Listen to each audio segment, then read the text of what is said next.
Okay, so thank you for joining us tonight. We're going to wait just a few moments to allow our participants to join us.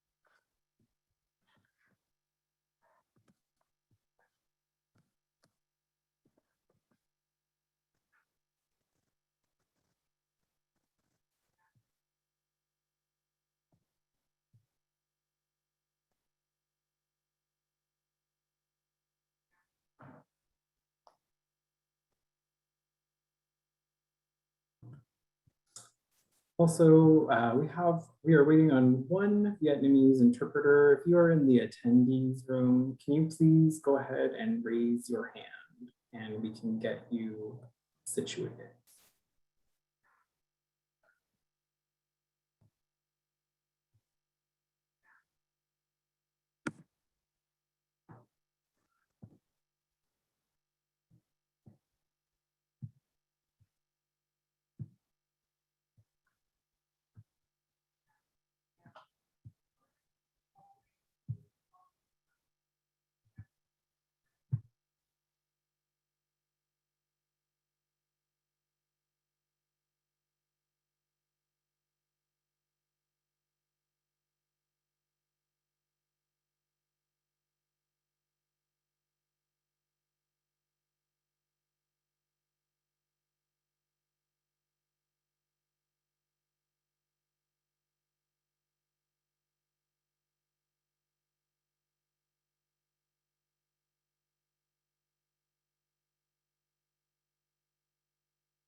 I just promoted the interpreter.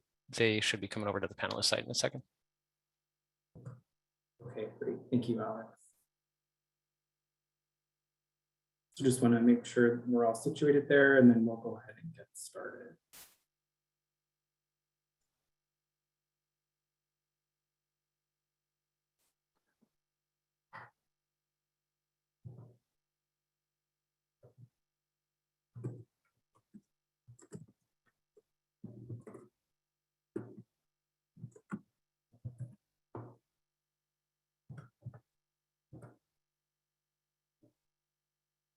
Okay, Alex, are we good? Yes. We are, okay. Were you able to Thank you. promote the interpreter to the interpreter channel? No. Yes, I think that I can see you are on the platform. Right, we just need to But you add you can't to the hear me. interpreter channel. We can hear you, yeah. There should be an add interpreter option, Brent.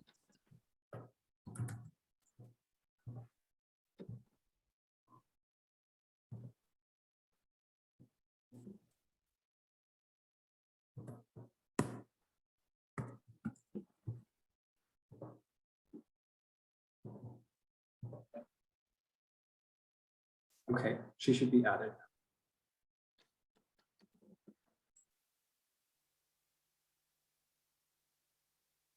Okay. Looks good. I believe our two Chinese interpreters need to still select their join interpreter channel option though.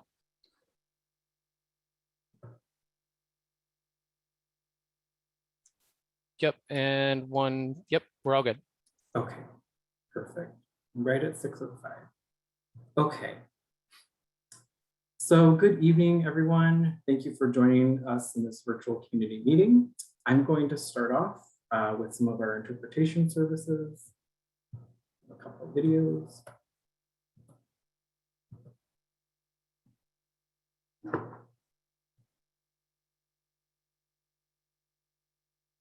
Hola y bienvenidos a esta reunión. Para acceder a la función de interpretación, haga clic en el icono del globo en la parte inferior de la ventana de Zoom y selecciona el idioma que desea. Para escuchar claramente el audio de interpretación, le recomendamos que también seleccione la opción para silenciar el audio original, que es la opción más baja en el menú después de hacer clic en el icono del globo.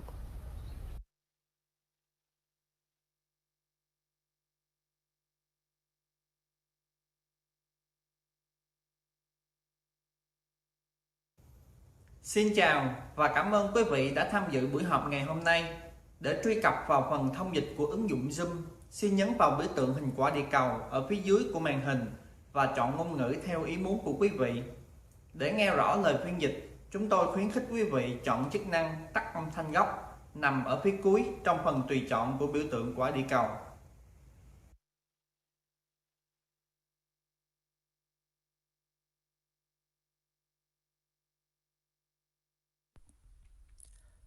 您好，感谢您参加今天的会议。若需要使用 Zoom 的语言翻译，请点击 Zoom 窗口下方的地球图标，然后选择您所需要的语言。为了让您能够清楚地听到翻译语音，我们建议您选择关闭原本语音的选项。请点击地球图标后，选单上的最后一个选项。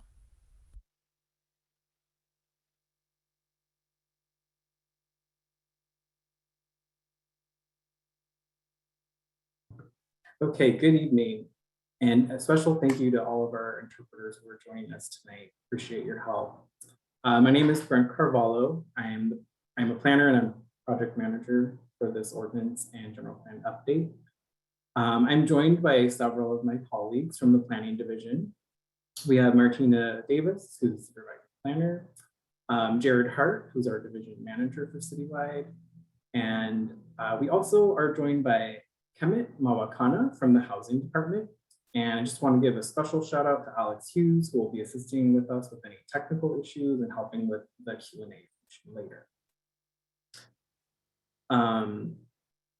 So just really to get us started, the intent of this community meeting today is to inform property owners, residents, and other interested parties about potential changes to the general plan and the zoning ordinance.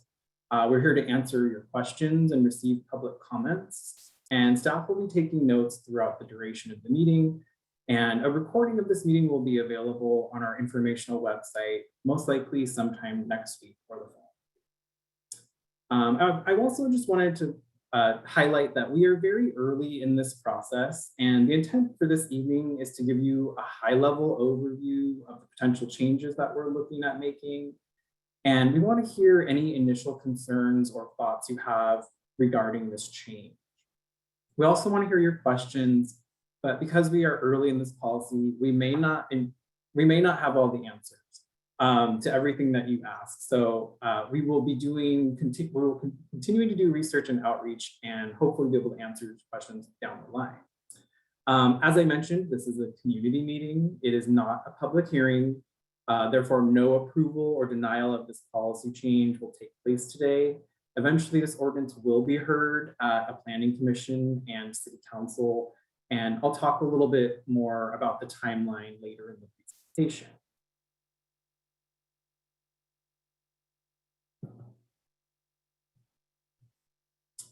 So I'm going to just briefly go over our agenda. We already went through our introductions. Next, we're going to go into a project overview and some background, followed by an open discussion. And depending on how long that discussion goes, we may be wrapping up around 7:45. The meeting will go till 8 p.m. So if you have lots of questions and comments, we're here to answer them. And so to start us off, I'm going to hand it over to Kemet from the housing department, and he will be providing a general overview of affordable housing and displacement in San Jose. And Kemet, let me go ahead and cue up your slides and let you take it away. Good afternoon, everyone. Thank you, Brett. My name is Kemet Mawakana. I'm the division manager in the residential development division.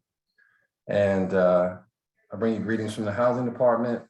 I'm actually standing in for a colleague of mine, Christian Clemens, who's a division manager also. So I hope to fill some pretty big shoes here today. Affordable housing means a lot to, has a lot of different colloquial meanings, means a lot of different things to a lot of people. And I'm sure you've seen on the news or heard probably walking among your friends and colleagues, something like a single family home on average costs $1 million in San Jose. And that's, you know, so housing is a very important topic. A useful, helpful way to think about it is the way that we do at the housing department. And the affordable housing is household that a household can pay for while still having money left over for other necessities like food, transportation, and healthcare. And the way we discuss it in the housing department is we look at area median income, and there are various income categories, which you can see on the left-hand column of the chart on the slide. And the purple area shows for a 1-bedroom what the max income level is and still be considered affordable with the max rent or the average rent for that. And then the green shows the same information for a two-bedroom apartment. Next slide.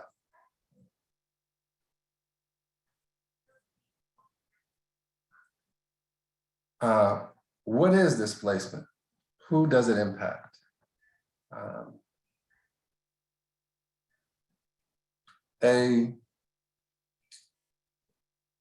A short way to look at it in an undeniable cause of it has been racist practices from the past and how they've played out over time, practices and policies. Next slide.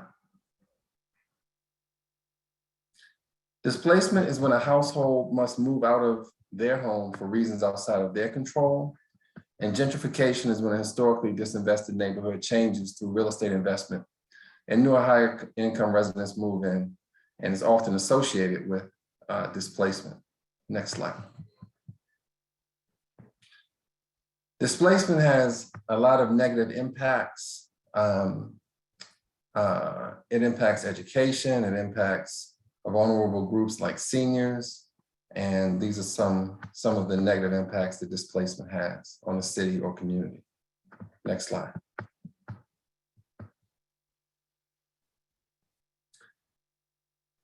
In the housing world, we often talk about 3 Ps to combat some of the problems and challenges facing housing.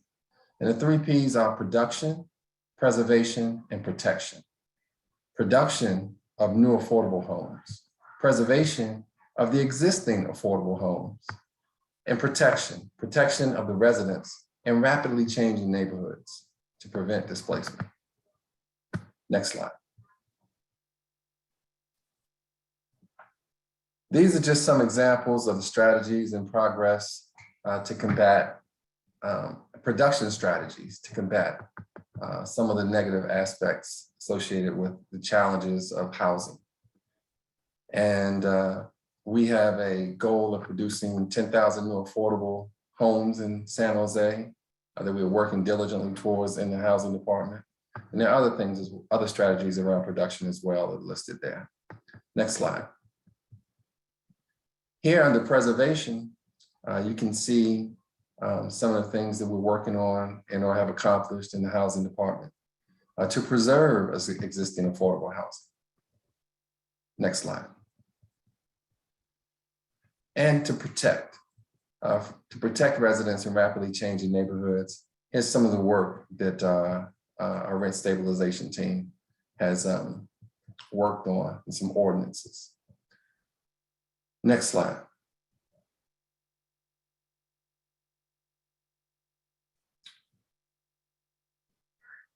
San Jose is a very wonderful and unique city with its own character that's worthy of protection. And these are some quotes that we received from members of the community about San Jose. I came because I'm a worker and I believe every human being has a right to housing. And as workers, we have the right to let the city know what we need, want, and deserve. And San Jose is our city. I went to public schools here, work here, and want my daughters to grow up and live here too, even though other cities may be more affordable. So we use the 3 Ps as part, to combat displacement and gentrification. And it's part of the anti-displacement strategy to preserve some of the wonderful aspects of San Jose, to protect the residents here. And that leads us to the assembly usage discussion tonight. Britt, take it away. Thank you for that overview, Kemet.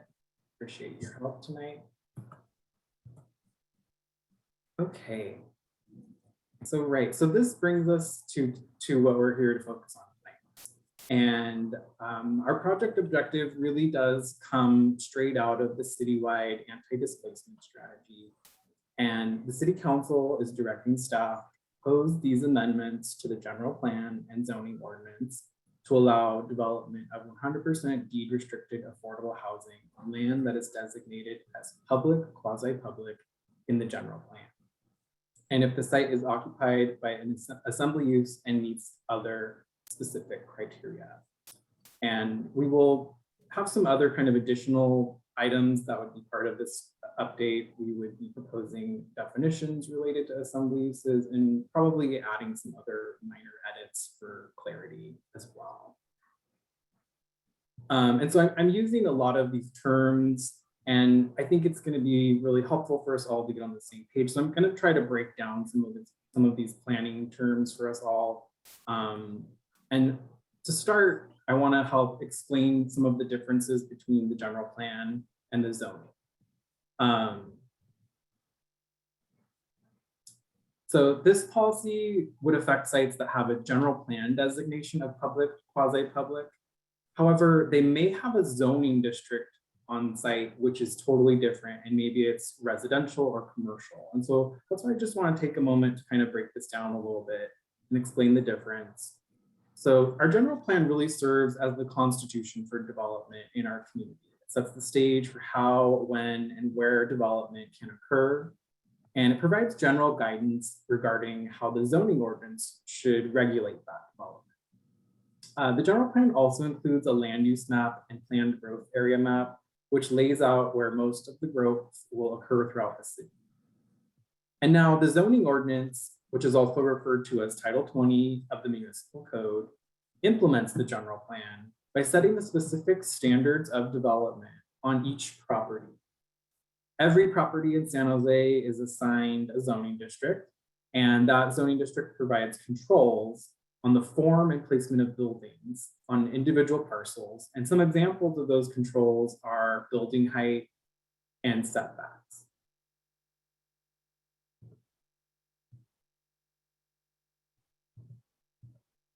And so I talked about this term 100% deed restricted affordable. And what this really refers to is sites where the deed of the property includes language which requires that all of the units, all of the residential units, either be sold or leased out with specific levels of affordability for a specific period of time. And those affordability levels are set either by the state or whoever the funding source is. So another term I want to help kind of define for us tonight is assemblies. And so what do we mean by assemblies? There are other uses that could be considered assembly. However, for the purposes of today's conversation, we're really going to primarily focus on these types of uses. Here you see, this is land where people come together for a common purpose. And in this context, we're talking about places of worship, private clubs and lodges, or possibly theaters. And one reason that assembly sites were identified as potential sites to allow affordable housing is because they often have excess land, either grass fields or parking lots. And this is something that there's just also particularly true places of worship. Okay, and then so next, what do we mean when we say public, quasi-public, or I'll often be referring to it as PQP. This is a land use designation in our general plan, and this really refers to sites that have some type of a public serving or public facing use on site. And it could actually be run by a public agency, or it could actually be a commercial business as well, but it's open to the public and it functions in a public way.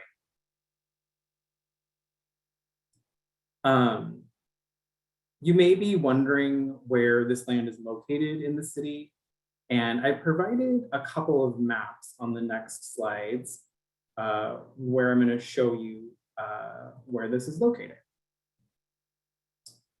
So this map, I just want to be really clear, this map is just meant to give you a general idea. I know you're trying to look and see where your own home is, but we're scaled out so that we can see the whole city here. If you'd like a link to a really great interactive map, I can help share that with you later on in the presentation. You can type in your address and find out where all the PQP land is in your neighborhood.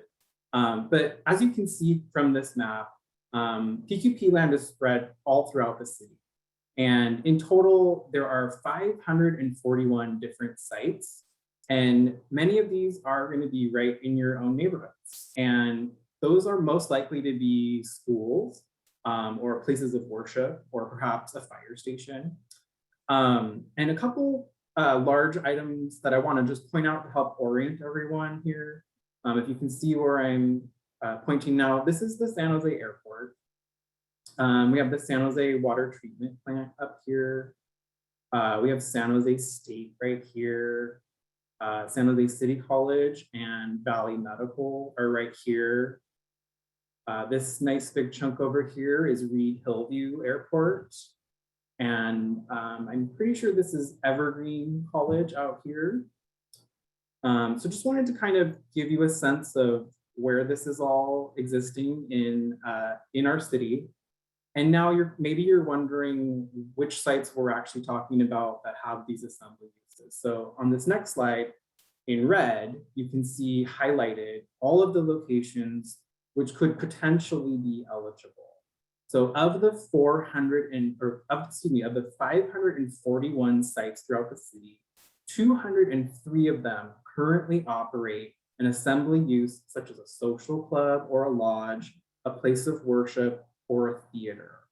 And these are sites that we're interested in with respect to this update, because they would potentially be eligible for affordable housing. And a lot of the other sites that you see, as I mentioned, are most likely schools for the most part. And I really just want to emphasize here that these sites may potentially be eligible. It is fully and wholly up to the assembly use operator to determine if they're interested in building affordable housing or if they have enough land to build affordable housing. We will not be mandating that these sites build affordable housing. That is not a requirement. It is completely voluntary. So just want to make sure we're really clear here that not only are we not mandating that affordable housing be developed on these sites, these are just sites that will potentially be eligible based on the criteria that we have to start. And also just to give you a little bit of a sense of the scale in terms of the number of units that we might hope to eventually see built. The anti-displacement strategy estimated that this could result in approximately 300 to 500 affordable housing. So kind of imagine that's going to be spread across all of these different sites, potentially a few of these different sites, excuse me, not all of them. But 300 to 500 affordable housing units is what we've estimated could actually be a result of this policy. And I also just wanted to mention that based on the limited outreach that we have done so far, it does appear that the places of worship would be the most likely to take advantage of this update. Okay, and so I talked a little bit already about the citywide residential anti-displacement strategy. And so what we're focusing on tonight is actually strategy 8. And this is text that's actually brought straight from the strategy.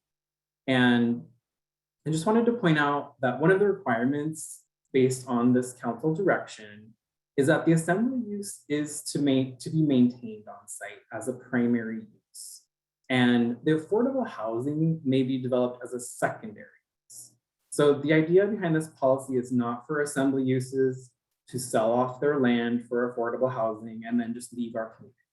The idea is wherever an assembly use has extra space and they want to build affordable housing, then this policy update will make that possible for them.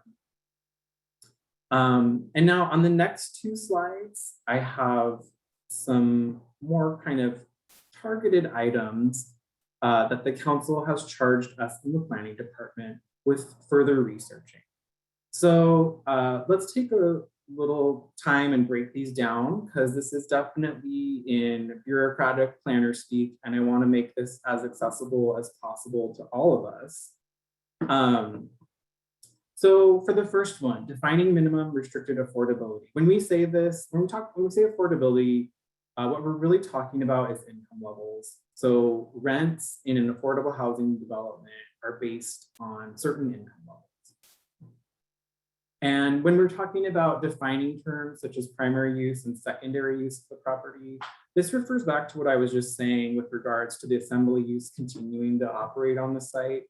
The affordable housing development should really be thought of as something complementary or secondary to the assembly use. And we're going to look at different ways that we can define that.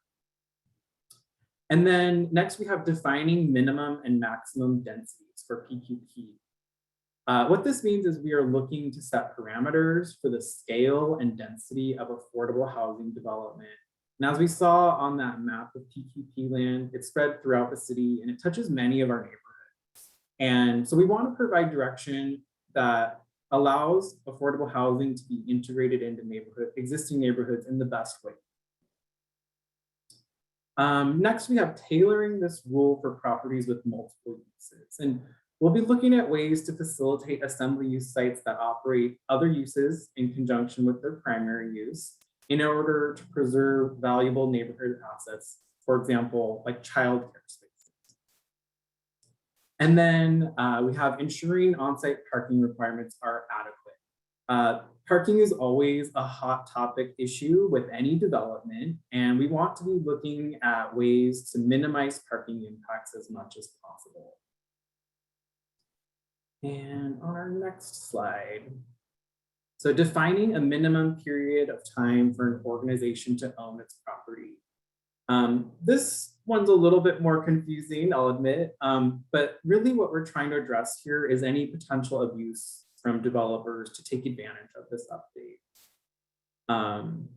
Next, we have researching alternatives to the city that the city pursue if the sponsoring owner ceases operations. Again, we will be researching this and looking at other models to provide direction on how to deal with the hopefully unlikely event that an assembly use ceases to operate. And then finally, whether land use entitlement could legally dictate that the site would need to be transferred to another nonprofit organization.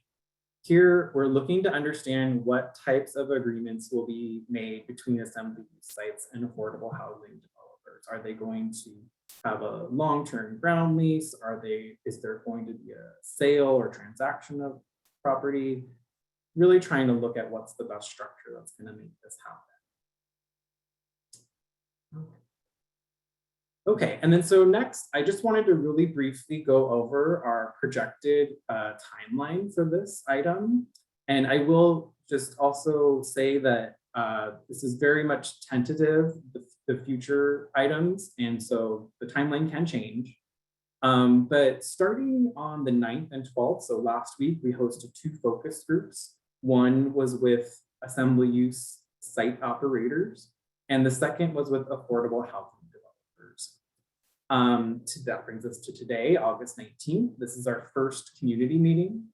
And we will follow up with another community meeting, likely sometime in November, sometime in the fall, and to basically present something that's a little bit more fleshed out, and that also takes into consideration some of the feedback that we get tonight. The other dates on the calendar really are tentative, and there are public hearings. So we have the Airport Land Use Commission, the Planning Commission, and City Council. And we're all targeting that for later this year, fall 2021, and possibly early 2022. So that wraps up the majority of what I'm presenting. What I'm going to go through next is I'm going to go over the Zoom functions and the public comments, and also the general code of conduct for our open forum.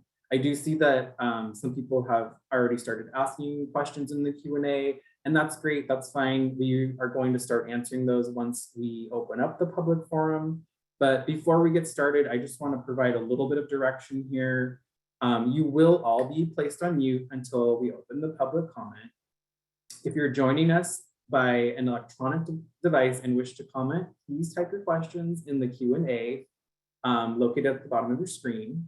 You can ask questions throughout the meeting and we'll try to answer them all during the open forum. I guess I already just said that. If you're joining us by phone and you wish to speak during the open forum, you'll be prompted to raise your hand using or by pressing *9 on your phone. And speakers will be called upon by staff and unmuted to speak. Each speaker will be limited to 2 minutes, depending on how many participants are speaking. We may allow you to speak multiple times. One other thing, just really quickly, I want to show our general code of conduct. I know everyone's here to give meaningful and insightful feedback, and we're all going to respect each other. So I'll just let you read this. But with all of that being said, let's go ahead and switch over to our open forum.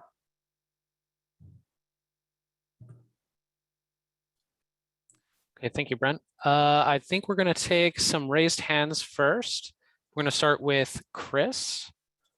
Chris, you are able to unmute yourself. Please do so.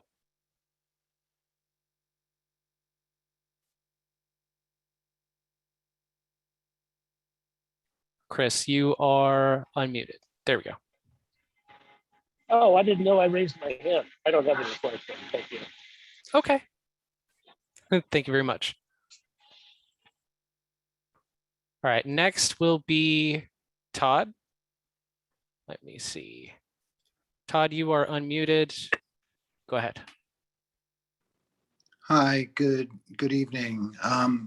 First, I'd like to comment that I always find it odd that the Zoom meetings are very controlled and that we're not able to see who the other participants are. I know there's settings that would allow that, and it's nice to see what other neighbors or community members are involved because I know you guys can see it. But I have several questions, but my main question is, it seems pretty broad to change, blanketly change zoning across the whole city. Why are you not taking it on a case-by-case basis as needed, or as a church, wants to do it? And then, it would involve community meetings too. It seems like if you change the zoning and then a school down the block from me wants to do it, there's nothing for me to really say because you've changed the zoning already in advance. Does that make sense? Yeah, do you want to answer that question, Brent? Thank you, Todd. Sure, yeah. So, and just to clarify, again, this policy would not apply to school sites. We do have a separate policy, body of policy work that will address school sites. So when we say assembly use, in the broadest and most general terms, yes, that could include a school, but for the purposes of this update, we would not be defining assembly use to include schools. So I just want to make sure we're really super clear on that. And then again, I want to emphasize that we are not proposing any rezonings for the properties. This policy affects properties that have a general plan land use designation of public, quasi-public, that has to be existing now. And then they also have to have an assembly use on site. So that's how you would qualify for it. And so again, just want to really clarify, nobody's zoning is going to be changed as part of this. And I think to answer your question, I guess at the heart of your question too, we're in a housing crisis and we need to have a policy that is usable. And maybe that means that it's a little bit more broad stroke, but maybe it also helps us get to those affordability units much faster as well. This is a housing crisis that we're dealing with, and this is just one tool in our toolbox. As I mentioned, we've estimated 300 to 500 roughly units could be generated by this policy. Of course, there could be more. It's really unknown at this point, but hopefully that helps answer your question. I don't know if Martina or Jared, anyone else had any other thoughts on that one. Yeah, I'm just to add what you said, to what you said, is that creating a blanket citywide or a citywide policy does help streamline and facilitate the construction. So that is the goal. There, church or another assembly use could go through the process now, but it would be very costly, time consuming, and uncertain. So we do want to just kind of create policies that would create some certainty, because that is something that can help streamline and facilitate construction of affordable housing. Thanks, Martina. Okay. I also want to direct some people who've asked Q&A questions. Some of them have been answered so far. So check the answer tab under the Q&A function. And next, we're going to take another raised hand real quick. That'll be Jeffrey. Jeffrey, you are now unmuted. Hi, Jeffrey Buchanan with Working Partnerships USA. Also a trustee on the Luther Burbank School Board. Apologies. I was under the impression that tonight's conversation would also cover the potential policy making around the PQP sites that are owned by the school districts. So I guess my first question is just, what's the timeline for stakeholder outreach around that body of policy making, and how does that, just broadly, because I know that's not the point of tonight's meeting, but how is that different from the assembly site policy in its current formation? And then just secondly, I think there's a lot that we could learn from VTA's maybe not land use policies, but their approach, I think, to using their property for meeting affordable housing goals. We've seen some projects move forward with VTA joint development that, they've included some mixed uses and done innovative things to get to deeper levels of affordability. And so, it's worth keeping our minds open as to how do we get the most affordable housing at the deepest level with some of these developments. I'm not sure the size of the property for the assembly sites. They're probably maybe too small for really a mixed use development, but worth thinking about how do we really maximize the amount and then the depth of affordability. But really interested in that first set of questions about the timeline and the overall what the differences are between the assembly use and the school district policy. Sure. So thank you for your comments. I'll take a crack at answering your question a little bit, but then I'm going to ask Jared to also step in and provide a little bit more direction, possibly related to the timeline for that work. One of the major differences between this policy use or this policy for affordable housing on assembly use sites is that the primary and secondary uses have to remain. So the church stays there or the theater stays there. And then they also build affordable housing. It's a companion policy in that sense. For school sites, we're looking at wholesale conversion of school sites. So it's a much different process, and that's why these efforts have been separated. And that's about all I can answer on that question. So I don't know if Jared or Martina, if you have more information on the timeline for that, please go ahead and fill us in on that.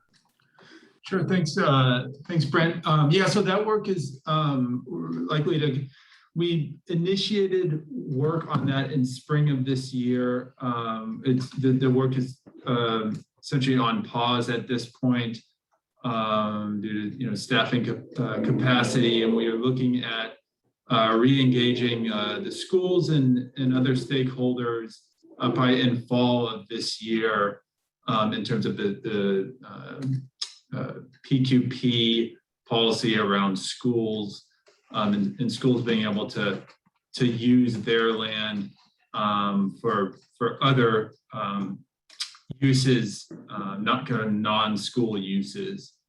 So again, that'll be we'll be reinitiating that work in fall. It's a kind of a separate but somewhat similar effort.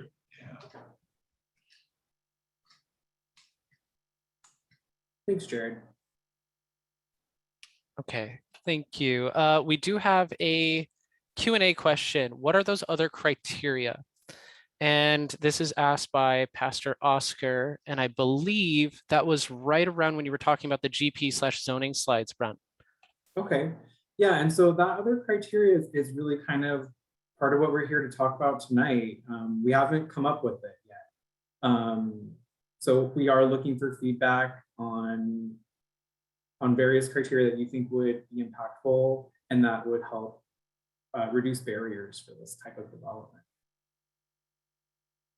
All right, thank you. I am going to take another raised hand. Min, you are now allowed to speak. Please unmute yourself. Hi, can you hear me? Yes. Yes. Okay, very good. My name is Min Pham. I'm a member of the Alum Rock School Board. Just a comment and a question. First of all, even though that, I wanted to state that as a school district, we would have wanted a bit more public consultation, given that our services are also go hand in hand with public housing. If people are going to live here, we schools need to be able to provide for the education of the children who live there. My other, so I will get to my question, which is, when will there be a focus group consultation for school districts for this process like you did with the affordable housing groups and the developer groups? So I can't answer that question for certain. I am not the project manager for that, but it's likely that we would be doing more outreach for that policy update. So I would guess there will, maybe it's a focus group, maybe it's a community meeting, I don't know, but there will be more outreach for that. I will not be the project manager. Thank you, Min. Let me see. Reverend George Oliver, you are now allowed to speak. Hello, can you hear me? Yes, we can. Yes. Hi, Reverend George Oliver, pastor of Grace Baptist Church. I had asked a question that, thank you for the answer that was provided. It did open up a couple of other doors. Let me just say, in response to the answer there, I think a little bit more flexibility might be a great thing, and a definition that includes college students. In our ministry at the church, we have housed quite a few unhoused college students and had past professors with Winnebagos that sort of parked in our parking lot because they couldn't afford the rent here. So I think that having solutions on this, especially for a church like ours, we moved our church from beside City Hall to be right beside the university, in part to be in partnership with the university. And so it's a part of our mission. And so I saw that the only option would be low income housing, but we also wanted to know more about the use of these PQP properties in potentially for student housing writ larger than just low income. And then the second question would be, as I was looking at these types of developments that were being proposed, one of the areas that I was wondering about was, what if a development was possible that rebuilt a church that isn't quite necessarily historic, but was able to be rebuilt into the development that would modernize it, do some things, give more office space, etc. Would that be an acceptable thing, or is it absolutely about preserving what's already there? Thank you. Thank you for your question. I'll take a crack at your last half, actually. So everything's sort of on the table right now, and I'll give you the caveat with a historic property, because there's always going to be some historic preservation element there if it's a designated historic site, for sure. So just keep that in mind, that historic properties add extra red tape often. But yes, so in theory, if there was an assembly use site, and let's say, like you kind of mentioned, an older church that needed to be upgraded, if in this partnership the church was rebuilt and affordable housing was also built in companion with that, yes, that would be allowable. At this point, that is on the table, unless we hear otherwise, that should not be an option. But it sounds like that's something that you would actually probably support. And then also, you know, we're looking at being, like you said, as flexible as possible. So in our minds, I think for the most part, what we're thinking we're going to see is an old parking lot, an old field, excess land where this is going to be utilized. However, it could become different form. It could take form in different ways. So definitely interested to hear more feedback from the community on that. And then also, with regards to your questions about being related to the students in the college, I don't think that affordable housing has the ability to discriminate against who lives there. So I don't think they can say students only. If Martina or Jared or Kemet, if anyone else wants to, you know, we're going to have to look into that, because I know the density bonus law that allows for, you know, different development standards for affordable housing also covers 100% student housing. So we'll mark that as something that we'll look into. It's a good feedback, and we'll do some research and see what student kind of affordable housing looks like, and could it be incorporated into this. I also know that when we invest city money into a project, that there cannot be any discrimination, and that would be a concern, a legal concern as well. But the city of San Jose was the funder, right? All right, thank you. I'm going to take a Q&A question. This is from Jean. What about assembly PQP land swap? Example, years ago, Robson swapped SSJ for Delmos Park Church. How might something like that be accommodated in your analysis of ways to avoid abuse? Yeah, I'm not sure how to answer that question. I don't know that that's really something that we've taken into consideration yet. Martina, do you have thoughts on this one? I mean, so the gist of the policy is we're looking at allowing existing assembly uses to build housing on their land. So land swaps really isn't sort of in the scope of work we have here. Jean, if you do want to send me more information on kind of the history of that, you know, we'll take a look at it, but I'll just say offhand, it's not, I wouldn't say that would be part of our scope of work with this policy update. Thanks, Martina. Thank you. One more from Q&A. This is from Hilaria. Maybe I pronounced that incorrectly, so apologies. How are you communicating with stakeholders these kinds of meetings? Some of us never received a message, even though we have been monitoring this from last March when this was passed without community input. Okay, I'm a little confused on that question. I don't know about the March timeline. I don't know what you're referring to there. But the outreach that we did, the meeting notice was posted to our website. That is our typical messaging system or noticing system for community meetings. That would have been posted approximately 2 weeks before the meeting.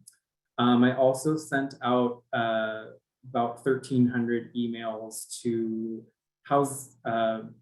neighborhood associations and community-based organizations throughout the city, as well as some of the assembly use operators and affordable housing developers who participated in the focus group. So the email message that I sent out went out to at least 1,300 people. And we also posted this on our social media. The housing department also boosted it on their social media as well. And obviously you found the way to the meeting tonight. So I'm really glad that you must have caught this information somewhere. So hopefully someone shared it with you. But yes, our noticing system for kind of citywide ordinances or things like that you're not going to get a mailer, you're not going to get something in the mail. You're going to have to like work with or sign up for the emails to get notices, or you're going to have to be kind of diligent about checking the website for the meeting notices. Thank you, Brent. We're going to go to raised hands. Danielle, I see you have your raised hand. You are unmuted. Hi, Daniel Cohen, Campbell Elementary School Board. And while you have made it clear that this meeting is not about the school PQPs, I think I really want to make note that a fair large percentage of your Q&A and a fair large percentage of your attendees are very concerned about the school policy process. And while you may not be the project manager, I think the feedback to your department has to be that the way it was rolled out before it was paused was insufficient and did not include enough input from stakeholders in that environment. And I'm really encouraging you, when you roll this back up in the fall, to start with community meetings and start with engaging school districts, because it was very poorly done. And I think that's reflective of the fact that this meeting, which has nothing to do with schools, is being highly attended by school-based public people. So I just want to add to the list of people that are here really based for the school policy. Thank you for your comment, Danielle, and duly noted. And I'm sure that's actually one of the reasons why we've taken a different approach with this ordinance update as well.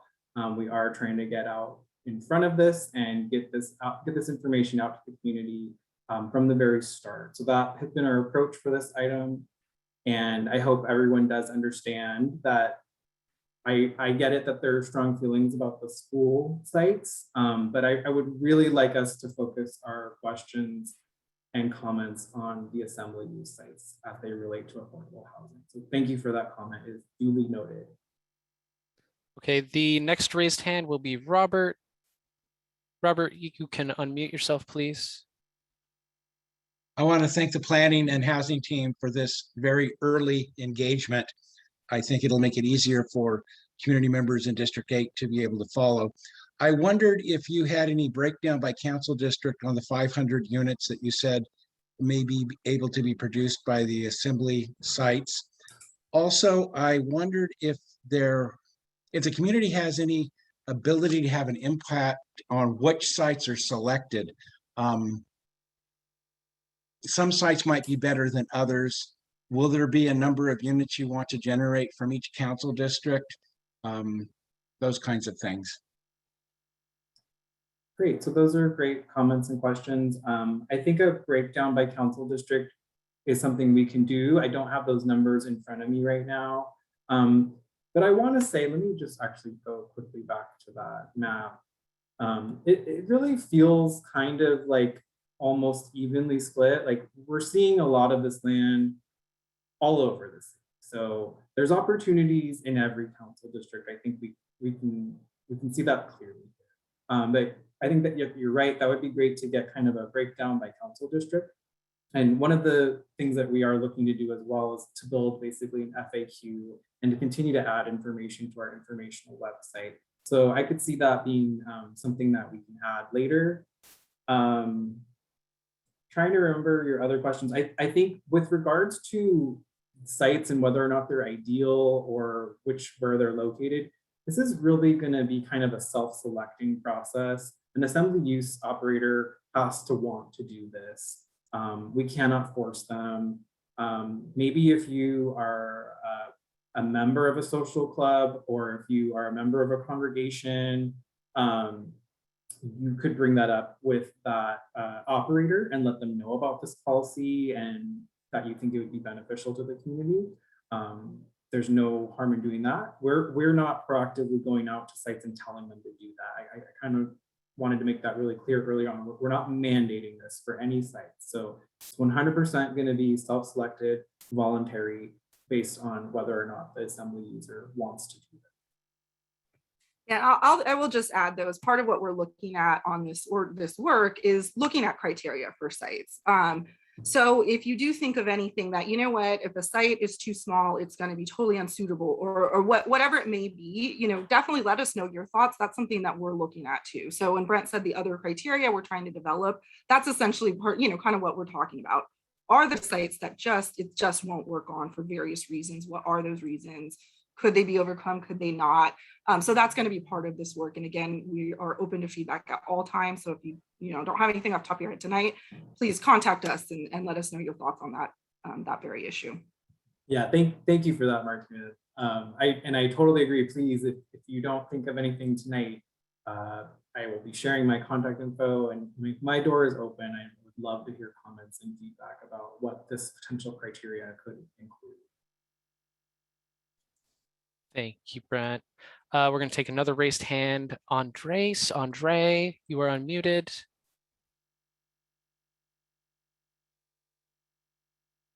Can you hear me? Yes. Yes. Oh, hi. Hey, Andres Quintero, Vice President of the Alum Rock School Board. And I know you had mentioned that you wanted to focus on the assembly uses, but this is our opportunity to really reiterate and express our opposition to the city's move on our authority over our land use. And so just wanted to go ahead and mention that is a concern.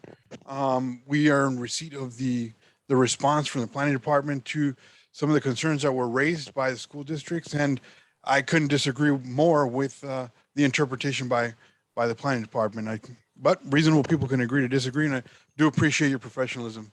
Thank you very much. Thank you for that. Thank you. All right, let's see. Gonna go to Q&A real quick. We have another question from Jean. Will you be exploring mixed use configuration possibilities such as sanctuary on ground floor and housing above? I'm not really clear on what you mean by the term sanctuary, but really like a church or a temple or something on the ground floor and then residential above is what I'm kind of assuming they mean. Okay, so yeah, that could be an option. I can tell you that based on some of our focus group feedback, yeah, one of the real advantages of this policy is that some of these assembly sites actually operate like a food pantry or they have a school. And so adding an affordable housing development onto that site makes it almost like this complete micro community too, where they have all of these things accessible to them. And that's sort of like you're saying, a mixed use development in that sense. But we definitely, I don't think we'd be opposed to that. However, that assembly use needs to continue to be in operation. So if for whatever reason a mixed use development is built and the assembly user, it's not an ideal space later on, I don't know, some issue comes up, we have to figure out a way to deal with that because the assembly use has to remain on site. All right, thanks, Brent. We're gonna go to another raised hand. Hilaria, you are unmuted. Please unmute yourself. Thank you so much. And I really appreciate the work that you guys are doing. And however, I need to bring it back to communicating with community. I was part of those early emails that we were receiving. And for some reason I was disconnected or thrown out. I'm the superintendent in Alum Rock. And I have to emphasize that not all the religious community were aware of this also. The Central Coast Baptist Association that has close to 200 church here in San Jose had no idea that you were having this meeting regarding assembly use. And the original email that I received by coincidence talked about school districts. So we really need to work on communication, guys. I agree with Vice President Quintero. Reasonable people can agree to disagree, but we need to do better about communicating because sometimes when we don't do that, that's when people get very frustrated. Thank you. Right, and I appreciate that comment. And on that note, I really would like to communicate, and I don't want to frustrate anybody else at this meeting. I want to be really clear in this communication. We are not talking about school sites tonight. So those comments, although we're hearing them, we're listening to them, we hear you, we really want to hear feedback on assembly use sites and their relationship to affordable housing as it pertains to this item. That is a separate body of work as it relates to school sites. So if we could possibly at this point refrain from the comments on school sites, that would be appreciated. Really looking for feedback on this ordinance update that we're discussing tonight, the scope of work that we presented earlier. I'll go ahead and put that back up on the screen so that everyone has a reminder. Thank you, Brent. Next will be Kathleen. I see that you also have a Q&A question up. We didn't quite get to it yet, but you can unmute yourself and give us your feedback. Thank you so much. I appreciate the opportunity to be here. I am the Episcopal chaplain at San Jose State, and for 25 years we were resident at Grace Baptist Church and had a wonderful partnership with them. And for the last 3 years before the pandemic hit, we actually managed our Episcopal residence for San Jose State students there. We are an independent 501c3, the Canterbury Foundation. And we have subsequently moved our ministry to Trinity, our cathedral at 81 North 2nd Street. And we are now discussing and exploring the possibilities of reestablishing a residence in the basement underneath the parish hall, which I've been calling the garden level. The dialogues that I've had primarily about insurance, safety and security, also the assessor's office in terms of welfare exemption, because we do not charge anything. It's not for profit. And we have strong partnerships on the campus, and we get, although we don't have official links, we have very strong partnerships with people there that refer students to us with great basic needs. So in the 3 years that ministry was present at Grace Baptist, we took the Episcopal ministry there. We took in 38 to 40 students, and many of whom graduated, all of whom were first generation. And so we fundraise on our own to relieve those students of the struggle they have of living in their cars, couch surfing, and then also provide for other basic needs, which my picture shows the Spartan food pantry. And I was privileged to be part of the assembly, the Associated Students, work that finally got that pantry established. So my question really is partial use within an assembly space, all of the things we have to do, but clearly nonprofit, we do not collect rent. And that may be a question I need to take offline, but I'd like to understand that better because we don't charge students. I hope that wasn't too long. No, so thank you for your comment. But I do agree. I think maybe this is a conversation that we could have offline. And like I said, I'm going to be sharing my contact information. It sounds like you have a little bit more of a specific situation that you want to talk about. Yeah, I'm happy to fill you in or chat with you later on offline. I don't know, Martina, did you have any thoughts or feedback on that? No, that was going to be my suggestion, is let's chat offline and learn more about this model and see, does it fit in this policy or otherwise? And yeah, so please contact Brent and we can continue the conversation around that model you have. Thank you though, Kathleen. Appreciate the comment. Okay, we're going to take another raised hand. This is Todd. Todd, go ahead. Oh, great. Thanks for calling on me again.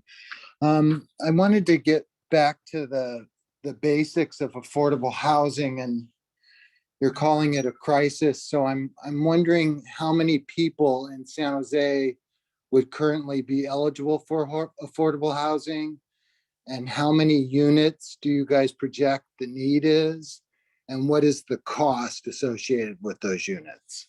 Thank you. Thank you, Todd. So those are all questions that are a little bit out of my wheelhouse. I'm not sure, Kemet, if you feel comfortable speaking on any of that. I know that's also not totally your division as well. No, actually, I missed, what was the question, Brent? Todd, do you mind repeating your question? I am taking notes. So it was how many people are eligible for affordable housing, how many units, and total cost. So I think that kind of goes back to one of the slides that we had on Kemet's presentation about the AMI. The question was, how many units do we project we need and how many people in San Jose would qualify for affordable housing? Yeah. I don't have those statistics. I don't have that statistics in front of me. So, but Todd, I just want to make sure, we hear your question, we are going to write it down, and that's information that we will be able to research and bring it into an FAQ. And so definitely look out for some answers on that at our informational website. Did you have other questions on? I can answer part of it. That's our current our current number that the state requires us to plan for is 35,000 housing units. And I think roughly about 60% of those are in these lower income, moderate income range. These sort of the range that the market doesn't generally build without subsidy. So it's a lot. So I don't want 60. What is 60% of 35,000? It's someone do the math. Yeah, so it's a lot. And then we're going to have to plan for 62,000 housing units. We're doing that now as part of our next housing element, and the majority of those are probably going to be affordable too. I can't remember off the top of my head. 60% would be 21,000, by the way. I do see that being said, hang on. That being said, that's just what the state's requiring us to plan for. There's probably a need for a lot more than that. So that's only the sort of the government requirement of what we have to plan for. Thank you, Michael. I do see that you still have your hand raised, Todd. I will come back to you. I'm going to take a few more Q&A questions. This is from Jean. Some assembly organizations are affiliated with national or parent groups, while others are completely standalone.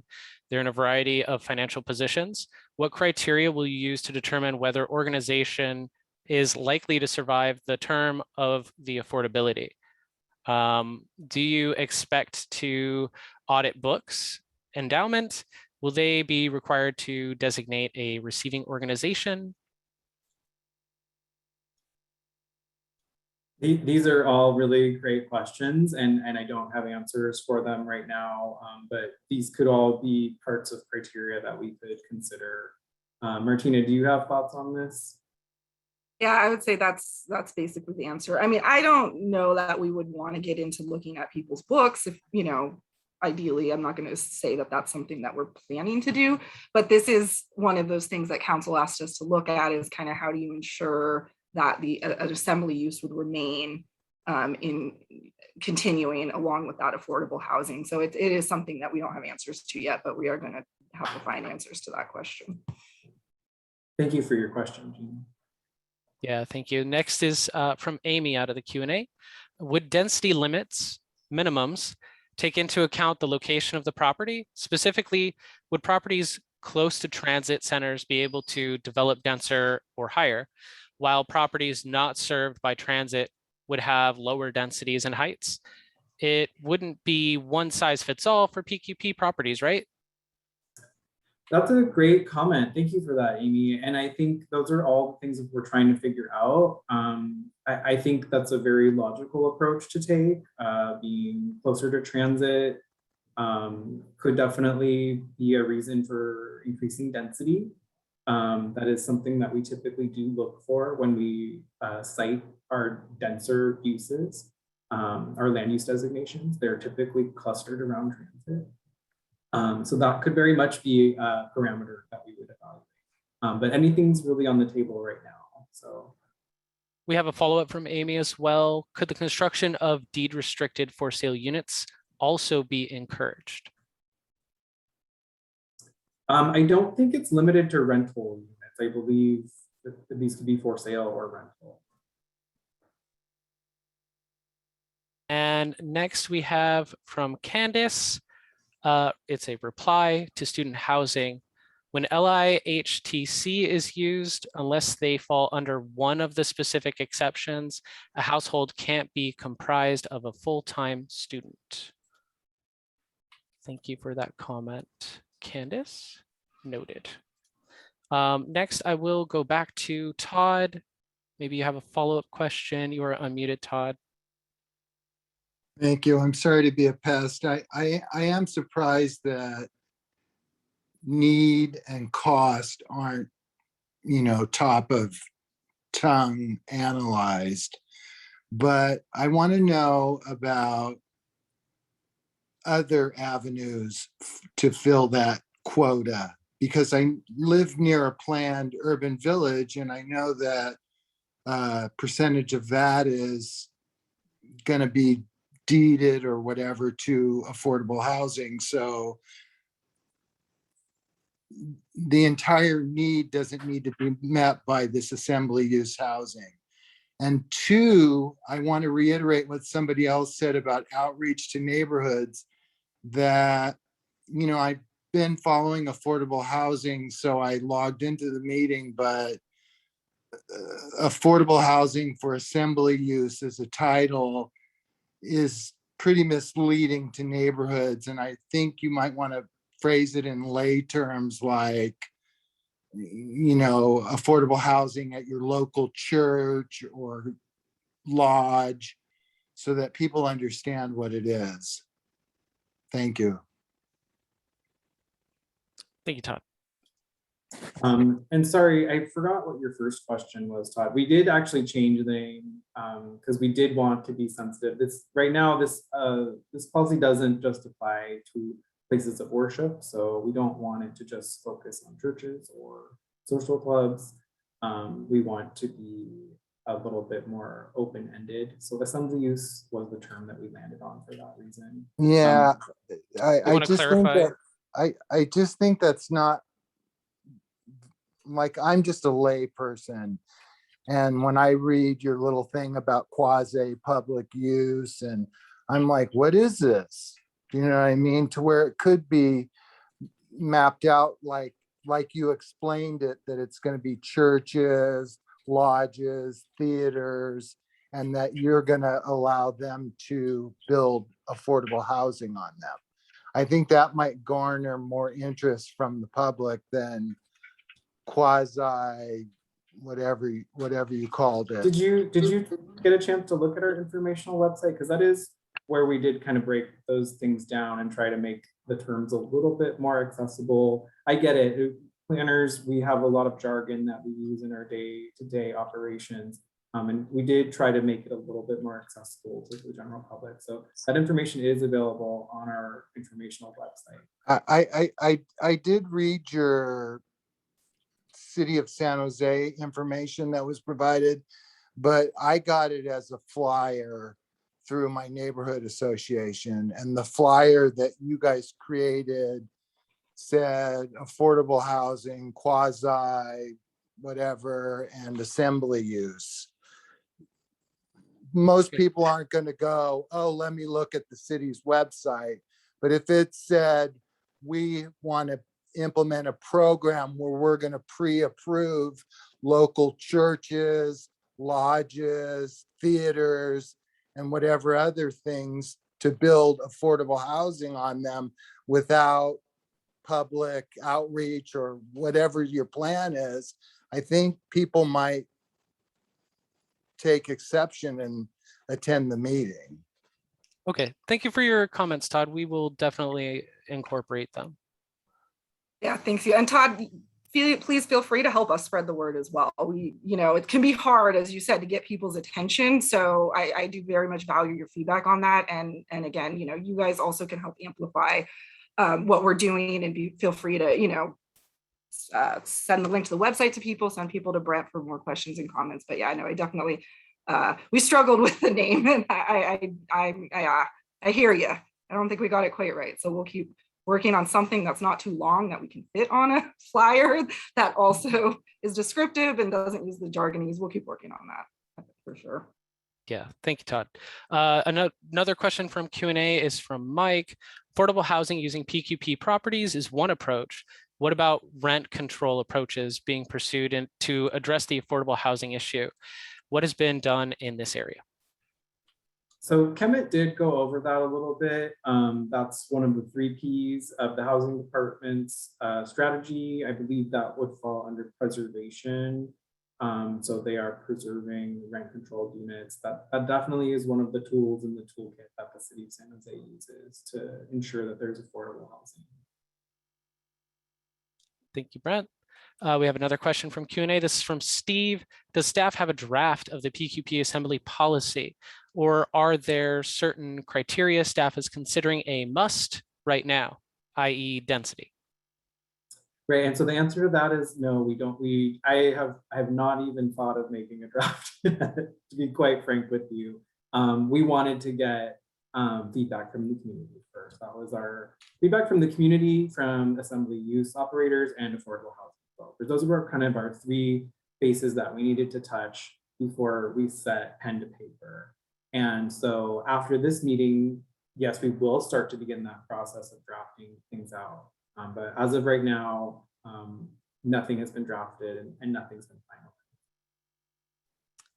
Next is from Candace from the Q&A. How will this PQP update overlap with the city's citing policy? Will these sites be part of the citing policy as well? That sounds like that's a housing related question. I'm not really. I think the answer is we'll have to look at how they might overlap. Yeah. Good We're question. still considering that. Yeah. Yeah, that's a great question. Thank you. We'll mark that down as something to research and look into. Thank you. Next is a question from Fiona. Echoing Danielle's remarks, there are many school folks on this call from all over the county, not just San Jose. Please proceed cautiously and in partnership with school districts when you get to working on the PQP for schools. Thank you very much, Fiona. We will definitely keep that in mind. Next is from Bonnie. Are you looking at density of potential projects as a metric of these types of development in neighborhoods? For example, faith organizations are often located in close proximity, and it might not benefit neighborhoods to over-concentrate affordable housing in specific residential areas. Yeah, I think that is going to be sort of a balancing act where a developer needs to make it feasible and the community also needs to still function well and be accessible. So yeah, it's very much so a balancing act, and I think we're going to be looking at ranges of density. Someone previously commented that perhaps sites that are more proximal to transit maybe would be offered higher density ranges. Right now, everything's on the table. So we do want to be mindful of that. We know that our existing neighborhoods, many people would love to preserve the character of their neighborhood, and we don't want to do anything that's going to ruffle feathers. But we also want to make sure that we get affordable housing developed. Like I said, and really the theme of tonight is we have a housing crisis and we need to get housing units built. Of all ranges, market rate and affordable. And so we will be looking at that, and we will be sensitive to the different types of geographic situations where affordable housing might be. Thank you, Brent. We have another question from Robert. Is it too early for a specific assembly PQP site to contact planning if they are interested in affordable housing on site? I would say it's not too early if you would like to help inform this policy. If you're ready to start developing, you're a little bit too early. But right now is a great time to engage with us, to tell us what your objective is and what you're trying to accomplish. Because like I said, we want to take away the barriers and we want to make this a reality. We want to see affordable housing units develop. So I would definitely encourage you to reach out to me and let me know whatever it is you're planning. Housing would like to know as well. Maybe we could set up a group meeting for us and planning and housing. Next, we have a raised hand. This will be Steve. Steve, you're unmuted. Go ahead. Thanks, Alexander. Can you hear me? Yep. Yes. Hey, so thank you very much to staff for this meeting tonight. Very, very informative. I am actually here for the Assembly PQP policy, not for any school district related PQP. We've been following this for a while, and we have a project we've identified in San Jose. And I'm concerned about the timeline on the update on this PQP policy. We have been waiting to submit for a little while now, and I'm concerned that if the PQP policy rolls all the way into 2022, even after that's approved, that's simply a general plan policy level change. After that, we still need to submit for our actual project. So right now, we're not even eligible to submit for affordable housing on our site. And once the project's submitted, we're looking at, the general city timeline, 12 to 18 months is a little more typical of every city. By the time we get approved, we're looking at about 2 years to construction. So all told, we're looking at as soon as we can begin to address any kind of an affordable unit, any type of housing crisis. We're sort of 4 years, pretty much from today, if not farther. That's a minimum timeline. So I would encourage staff to help prioritize this. I would encourage staff to make sure that they dedicate the resources needed to get this outreach complete, to get the public voice heard, but to get this going in 2021. I'm 20 years San Jose resident, which is not that long compared to many other San Jose residents, but just in the 20 years I've been here, homelessness has just exploded around the city, and we need to do something. And honestly, 4 years is too long. I really encourage staff to get this moving sooner than later. But with that said, I think you guys are doing a great job. I want to thank you all. You're doing a tremendous job under a huge workload. So keep up the great work.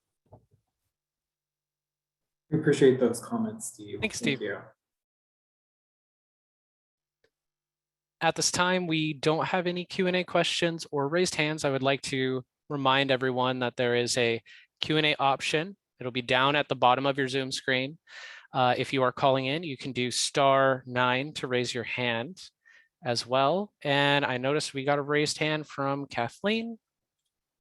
Kathleen, you're unmuted. Go ahead. I am so sorry. I just forgot to lower my hand. I just did it. I thank you for your encouragement to take my questions offline. Sorry. I just lowered my hand. No worries. Thank you, Kathleen. Thanks, Kathleen. We got one in the Q&A from Amy. Would all units be deed restricted or only a percentage? Right now, the direction is that all of the units would be deed restricted.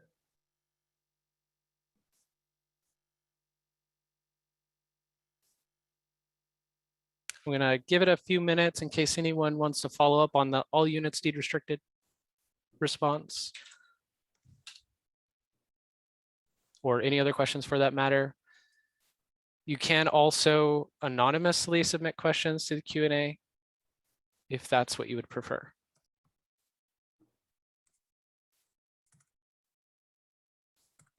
I see Todd has his hand raised. Go ahead, Todd.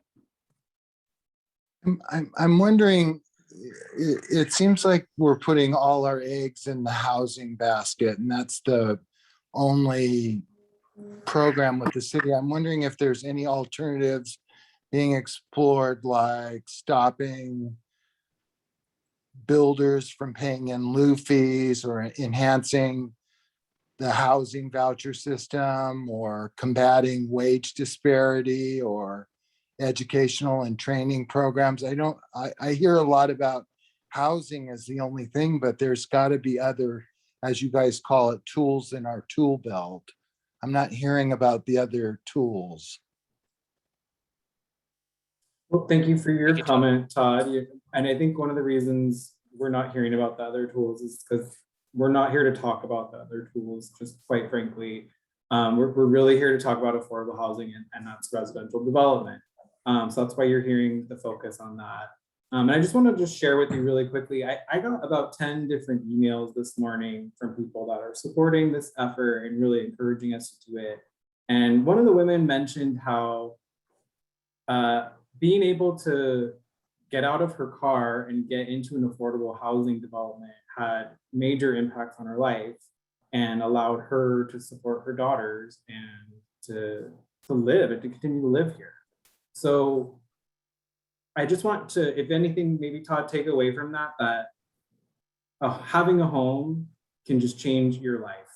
And it's one of the most fundamental things that we need as human beings in order to survive. So that's one of the reasons why there is a big emphasis on residential development, and especially affordable housing. For those other tools in our tool belt, I'm sure you could send Brent or Kemet an email after this presentation as well, and we can look for those resources and provide you information where possible.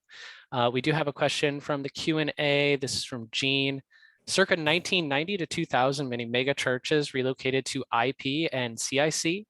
City changed rules afterwards to discourage housing on these sites, and they would continue to lose it, or on those sites would continue to lose loss of employment lands and the incompatibility into the future. Sorry, I butchered that one. So I guess I'm not really clear on what that comment is. No, I can answer that one. So essentially, Jean is noting that there were a number of assembly uses, namely churches, that did move into industrial land back before our policies prohibited that. And so the thing with that is those were not, as you said, they were moved into the industrial land and they were not designated public, quasi-public. And so that's actually one of the main reasons that this policy is looking at the lands with that specific designation, because that's not our industrial land and doesn't tend to be in close proximity to our industrial land. So if you had an assembly use on a, say, industrial park designated land, it wouldn't qualify under this policy. It would be out of the scope. So good comment, but yeah, that's why the policy sort of, the gist of it is crafted the way it is to avoid that kind of a situation where we further exacerbate our issues with incompatible uses in industrial land. Thank you, Martina. We do have a question in Q&A from an anonymous attendee. I agree with Steve's comment about speeding up the process because of the affordable housing crisis. Could we run a project in parallel using development standards that we think is appropriate for an existing site?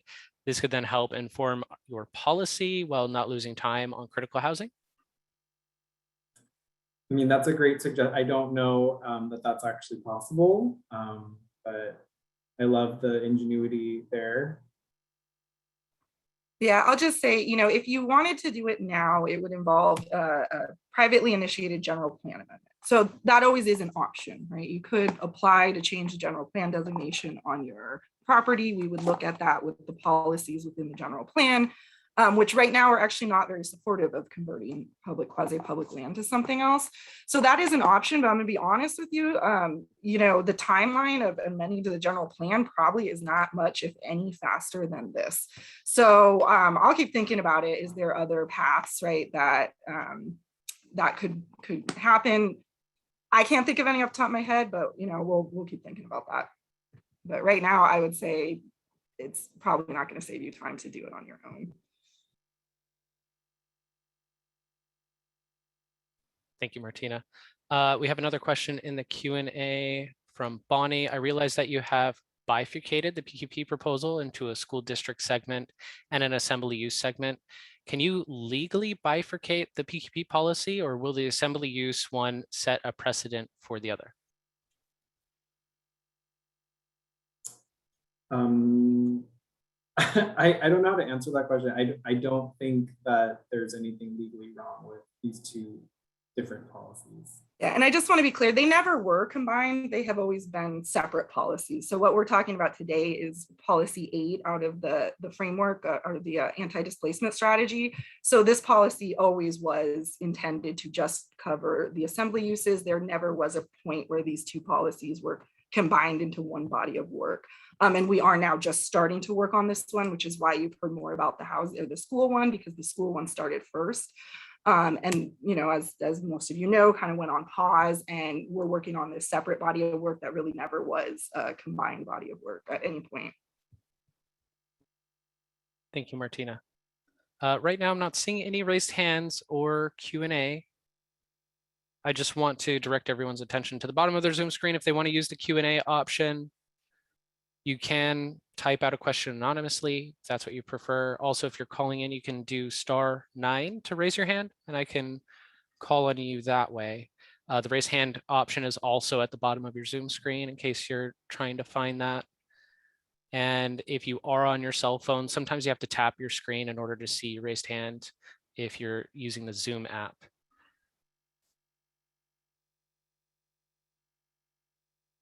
Just give it a few minutes in case anyone is still typing out a Q&A or trying to formulate a question to raise their hand and ask. Okay, we got one from Robert. Are you able to provide the link to get planning and housing emails? I believe we're going to provide emails at the end of this conversation for Brent and Kemet, but I'm sure they can also be reached out to give you other additional links if you need them. Yeah, so and also just to clarify, I don't have a way for people to log their email address. You really just would reach out to me and I will manually add you to my list. We do have like a general planning update email newsletter that you could sign up for. And I could, if you reach out to me, I can kind of walk you through how you sign up for that. But really, if you want to get on the regular updates for this list, reach out to me and I will add you to my list. So I'll be happy to add you to my list. Thank you. We got a question from Todd in the Q&A asking about how many attendees we've had today.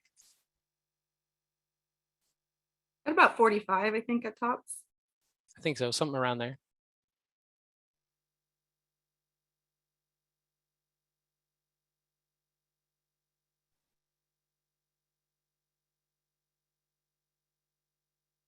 I'm not seeing any other questions in the Q&A. Oh, we got one from Steve.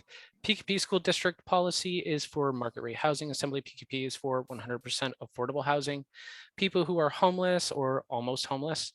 Thank you for prioritizing the critical need for PQP. Thank you, Steve. Thank you. Thank you for your comment.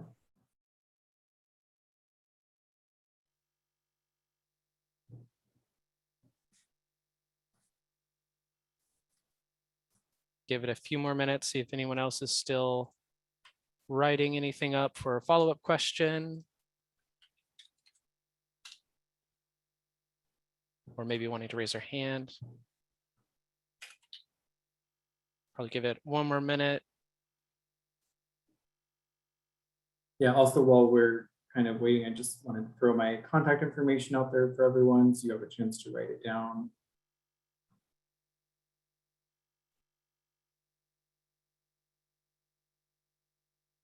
If you want to get added to the housing listserv, just email Brett. He'll give me your email address and I'll have you added. Yes. Got it.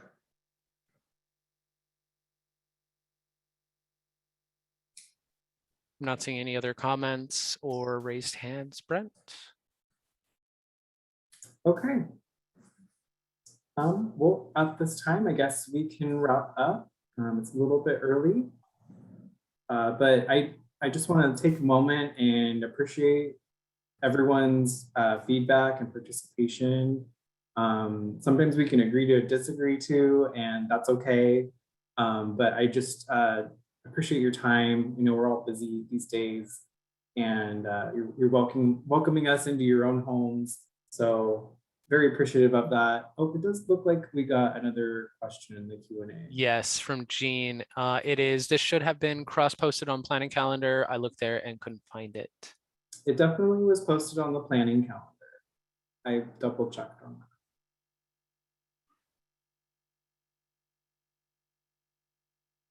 that. But so yeah, are there any other questions before we conclude?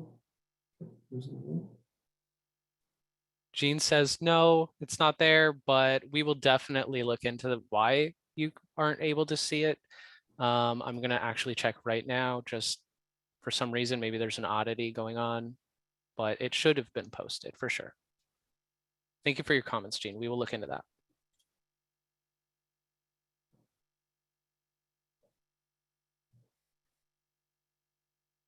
Okay, well, there's another question.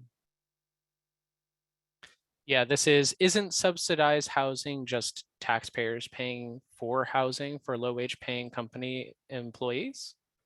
This is from anonymous attendee.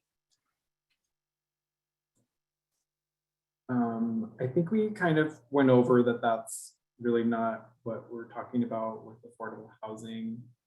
Let me see if there's a slide that's helpful.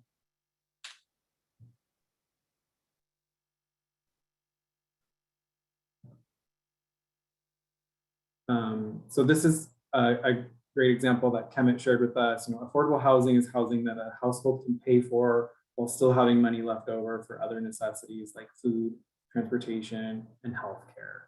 So when we talk about affordable housing, this is what we're talking about.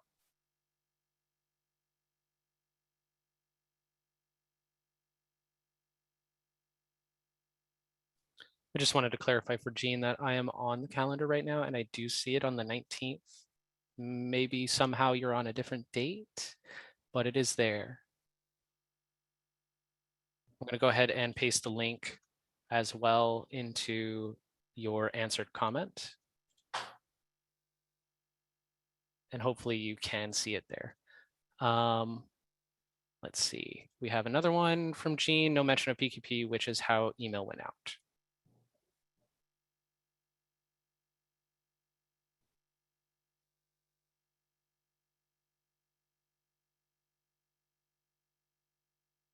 Not really sure if that's a comment or a question. Oh yeah, I'm not sure. Yeah. Perhaps you can reach out to Brent with his contact information and coordinate with him on exactly what you received. And we can see if maybe there's any issues we can resolve in the future when contacting the public. And Jean followed up with, which is why you got so many school district people. So thank you, Jean. We would appreciate you coordinating with Brent, I'm sure.